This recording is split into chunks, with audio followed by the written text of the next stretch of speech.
Selamat datang di channel Sobat Hukum Indonesia, di mana kami tidak hanya menyajikan informasi tentang hukum, namun juga sejarah dan pusaka peninggalannya.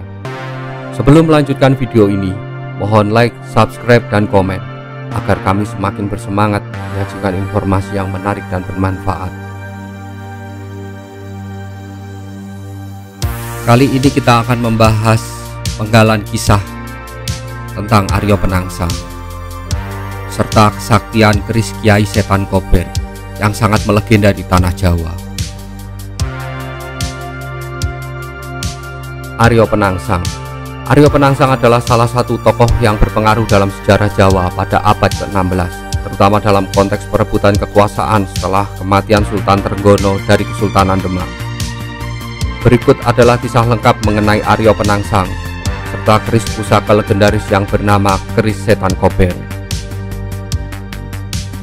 Aryo Penangsang adalah putra Pangeran Sekar Sedolepen dan cucu Sultan Trenggono, raja ketiga Kesultanan Demak.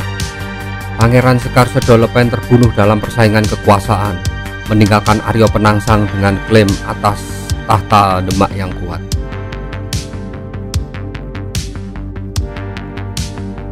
Setelah kematian Sultan Trenggono pada tahun 1546, terjadi perebutan kekuasaan di antara keturunannya.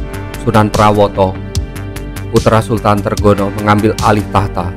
Namun Aryo Penangsang merasa dirinya sebagai pewaris yang sah, membunuh Sunan Prawoto dan mengklaim tahta Demak.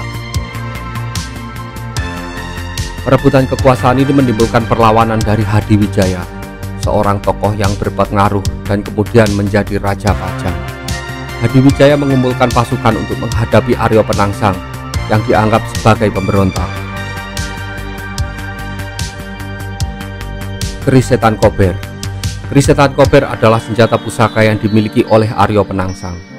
Keris ini dibuat oleh empu terkenal, Ki Anom, dan memiliki reputasi mistis karena kekuatan yang luar biasa. Keris ini menjadi simbol kekuatan dan keberanian Aryo Penangsang. Dikisahkan hampir terjadi pertarungan antara Aryo Penangsang dengan keris Setan Kobernya, melawan Hadiwijaya dengan keris Kiai Carubuknya. Namun pertarungan tersebut urung dilakukan. Puncak konflik antara Aryo Penangsang dan Hadiwijaya terjadi dalam pertempuran di Bengawan Sore pada tahun 1549. Dalam pertempuran tersebut, Aryo Penangsang menghadapi Sutawijaya, anak angkat Hadiwijaya, dan pasukan Pajang.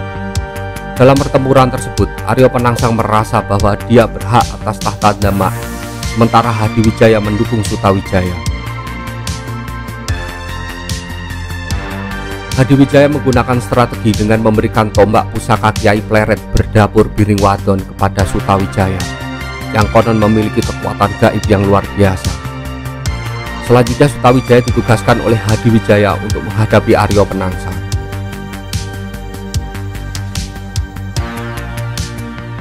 Pertempuran antara Aryo Penangsang dan Sutawijaya berlangsung sengit.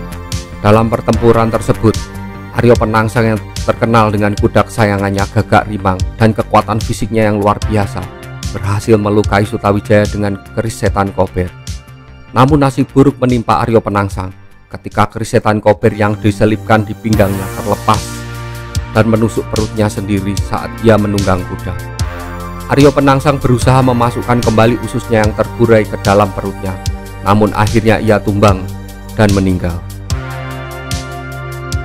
Kecerobohan dari Aryo Penangsang tersebut mungkin akibat dari tuah keris Kiai Carubuk milik Hadiwijaya, di mana kesaktian dari keris Carubuk adalah membuat lawan atau orang yang akan berbuat jahat menjadi ceroboh atau melakukan kesalahan. Dengan kematian Aryo Penangsang, Hadiwijaya berhasil mengukuhkan kekuasaannya dan mendirikan Kesultanan Pajang. Peristiwa ini menandai berakhirnya dominasi Kesultanan Demak dan awal dari kekuasaan Pajang di Jawa Tengah. Kisah Aryo Penangsang menjadi legenda yang mengisahkan tentang keberanian, ambisi, dan nasib tragis seorang pejuang. Keris Setan Kober tetap menjadi simbol kekuatan mistis dan keberanian dalam budaya Jawa. Dari kisah ini kita dapat belajar pentingnya keseimbangan antara kekuatan, kebijaksanaan, dan kemampuan untuk mendengarkan serta mempertimbangkan nasihat orang lain dalam kepemimpinan dan kehidupan sehari-hari. Untuk mengenang kegagahan dan keberanian Aryo Penangsang, Sultan Hadiwijaya memerintahkan penggunaan ronce Melawi yang dililitkan pada warongkok keris setiap kali digunakan pada saat acara perkawinan, agar mempelai pria dapat terlihat gagah dan berwibawa pada saat upacara perkawinan tersebut. Terima kasih sudah menyaksikan channel kami. Mohon like, subscribe, dan komen agar kami tetap bersemangat menyajikan informasi yang menarik dan bermanfaat.